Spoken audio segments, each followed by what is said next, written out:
Number one is point out their flaws. Now, we're going to tie these together in just a moment, so hang in there. But what we're talking about are ways to torture a narcissist. No, we're not saying you should actually do these things.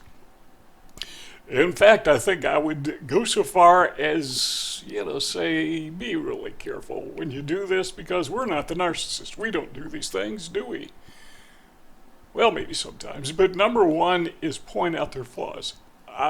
I didn't understand this at the very beginning because I was trying to pay this guy a compliment. I was trying to help him, and he was trying to start a YouTube channel, and he was trying to pretend that he was newsy, like the newscaster. And I really like this guy, and let's try to help him.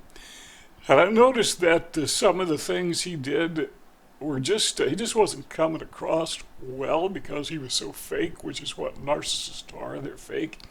And by the way, I got to tell you, when I do my videos, I just talk. Like I'm talking to a person. Usually if I make a mistake, unless it's huge, I just leave it in there. Sometimes I mispronounce words. I leave them in. I say and aw now and again.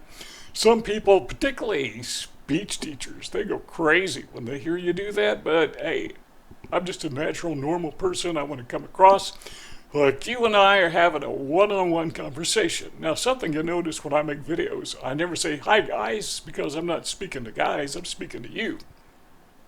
I'm not talking to a crowd, I'm talking to one person, one-on-one, whoever you are. But this guy was trying to start a YouTube channel, and I was just being helpful, or I thought it was. But I noticed that he got enraged when I would point out something that he was doing that I thought wouldn't work well. And he really got mad at me because I was pointing out his flaws. Now, most people appreciate that if they do it in a right spirit, a right attitude. People point out my flaws all the time. Sometimes they're overbearing and it's frustrating, but usually most people have enough sense to frame their constructive criticism in a positive way. They're just trying to help, and that's what I thought I was doing, and it usually is okay. Unless the person you're trying to help is a narcissist who thinks he can do no wrong or she can do no wrong. And then it is, as I found out, pure torture. I'm not saying you should do it. I'm just saying I've found in my experience, I'm in my 70s, I've learned a thing or two, sharing with you some of the things I've learned. And one of the things I've learned is when you notice the flaws in the character or the presentation of a narcissist, they get really bent out of shape over that. So, this guy's just trying to help. But sometimes narcissists are disorderly. Sometimes not, but a lot of times they are disorderly not only in their immediate surroundings, but in their life. Not always the case, but I know narcissists who, they just can't seem to get their act together. Because I guess they think they're just too good. They don't have to work a job full time. They can sleep on someone else's sofa. They can move from house to house and never pay their rent. They can go without paying their bills. They don't have it together. Their life is just a disorderly mess, and they like it that way. To them, that's, say, hey, you're disorderly. They say, no, I'm not. They're a narcissist. If that's perceived as being a criticism, that's torture to them. But it's true, right? Well, not always, but it could be in the person you're dealing with. Most of the narcissists that I have dealt with are extremely unreliable because being punctual, why? I mean, that's caving into somebody else and it's all about them. So they don't have to be punctual. That's for everybody else. So you notice, hey, I can't help but to notice, speaking to the narcissist, that you're not very reliable. And another thing you might notice is, why are you lying so much? I mean, that's not true. Where did you come up with that? Why do you criticize other people? I've noticed that most narcissists like to find narcissism in other people. They project on other people. And I knew one guy, I've mentioned him many times in the past, but one guy just constantly was accusing other people of being arrogant. He loved to accuse people of being arrogant. He's trying to cover up for his own arrogance, and I would confront him with that. I didn't know I was annoying him, but, I said, you just named 5 people in a row and you said all of them are arrogant. I know these people. They're not arrogant. I mean, they're hard workers. Life is treating them better than life is treating you because, well, they actually have jobs and they work and they don't try to bum off other people for a living. He didn't like that. You got to be careful. Same guy, I told him one time, I just started to catch on to his narcissism. I said, I notice you're sneaky. And, yeah, he kind of smirked. Now, that was one criticism I think he actually liked because, to him that was a compliment. He was sneaky, and I noticed.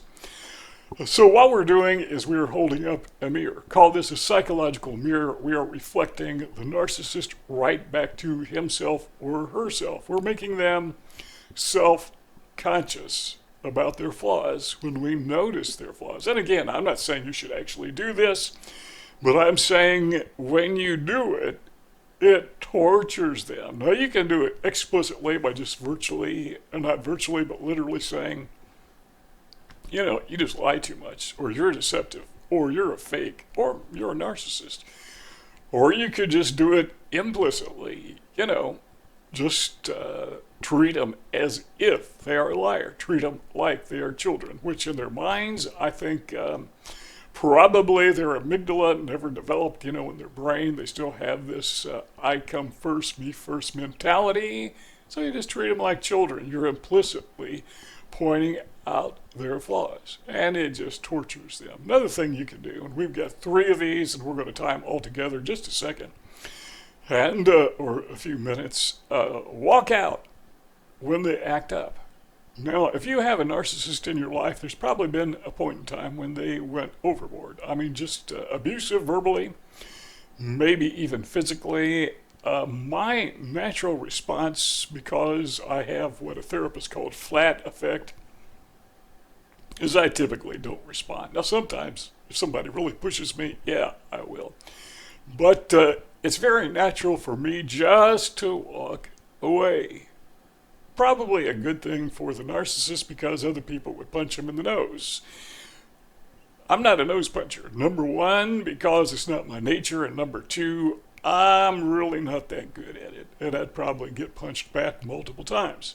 But there comes a time where you have to be the adult in the room. And when the child acts up, that is the narcissist with a child's amygdala, child's mind, sometimes the thing to do is just leave the child alone. Okay, why was the narcissist acting up? Now go back and think about this. A time in your life where maybe a friend or a romantic interest, an intimate partner, they just flew off the handle. Why did they do that? I mean, if you were not in the room, if nobody was in the room, would they do that? Well, maybe, but chances are, no, they're trying to make an impression on you. They are communicating to you that they are not happy because, their happiness is the only thing really that matters. So they're communicating to you through their acting out that you are doing something that makes them displeased. Just walk out on them. Now what are they going to do? Who are they going to show off in front of? Who are they going to act out in front of? And again, it is an act. They're acting out. So if you walk out, that usually infuriates them because they were making a point and you just dismissed it. You were just being very dismissive. Sorry, I got things to do. I got to go walk the dog. And the narcissist says, you don't have a dog. Yeah, well, if I did, I'm going to go where I would go. Okay, that's kind of silly. But the point is, walk out on them. Turn your back on them. Or you may not do it literally. You may do it implicitly by just ignoring them. But I like to physically get up and walk away. Just leave them standing there, throwing their hissy fit. Number 3 is, how do you respond to gaslighting? Well, it infuriates them when they do because they gaslight you because you're gullible and you're vulnerable and you're not going to catch on to it. Well, what if you do? And there's a good chance you will, particularly if you now know this person is a narcissist. then you're going to see the gaslighting for what it really is. And what you could do is be dismissive. Now, in the movie Gaslight, which was based, I think, on a novel, you know the story where the bad guy was turning up and down the gaslights. And when his wife, who he married just to take her money, noticed, he said, "Nah, they're not. There's no change in the gaslights. You must be going crazy." He was gaslighting her. That's where the term came from, obviously. But he was making her think she was nuts. That's what the narcissist does to you. You are the bad guy. You're the one with flaws. That's gaslighting. Well, what happens if you just dismiss it, say, whatever. Just blow it off like it's no problem. Or what happens even worse if you turn the tables and you say, I think you're nuts. You must be crazy. I'm telling you, it infuriates them. It drives them nuts, when you tell them they're nuts. And they are. The difference between you and them, they are gaslighting you, meaning they're making you believe something that is not true, something bad about yourself, usually psychological, that is not true. But when you tell the narcissist you're nuts, you're not being dishonest. That's not gaslighting. You're just telling them the truth. You're nuts. You think the gaslight isn't going up and down or whatever trick they're trying to use to make you think you're a bad guy. You're the one who has the poor perception. You're being dismissive. They don't like that. It drives them absolutely crazy. Okay, let's tie all these three things together. Number one, we said what we're going to do is we're going to point out their flaws. That will drive them crazy. Number two, we said we're going to walk out when they act out. They don't like that because they're trying to make a point and you were dismissing it. Number three, we respond to their gaslighting by dismissing it or by turning the tables. Gaslight them. So what are we doing here? Well, to tie it together, we are living as if the narcissist doesn't matter. I would like to say that the narcissist doesn't matter, but the fact of the matter is we know that when somebody hurts you physically or emotionally, that does matter. It does hurt. But we don't have to allow them to get the joy and privilege of knowing they hurt us. So we just go ahead and we live as if they don't matter. And you know what? That probably is the single thing that hurts a narcissist more than anything, because it's not that they think they matter. They believe they are the only thing that matters. And now you are living, not just saying it, and you may not even want to say it, just say it implicitly. You're saying by living your life without the narcissist walk away, they like to call it going gray rock or whatever, but just live like they don't matter, like they never were in your life in the first place. You encounter them in a store, you don't even look at them, encounter them at school or maybe at church or wherever you happen to be in the neighborhood, and they don't matter. You don't even know this person. Hi, how are you? What's your name? Okay, that's too extreme, but you know what I mean. Communicate to them by your actions that you are going to live their life without them, whether they like it or not, because they don't matter. And that ties it all together. If you got something out of this video, we invite you to join our family by subscribing to our YouTube channel. Don't forget to give this video a thumbs up if you think it deserves it. I hope it did.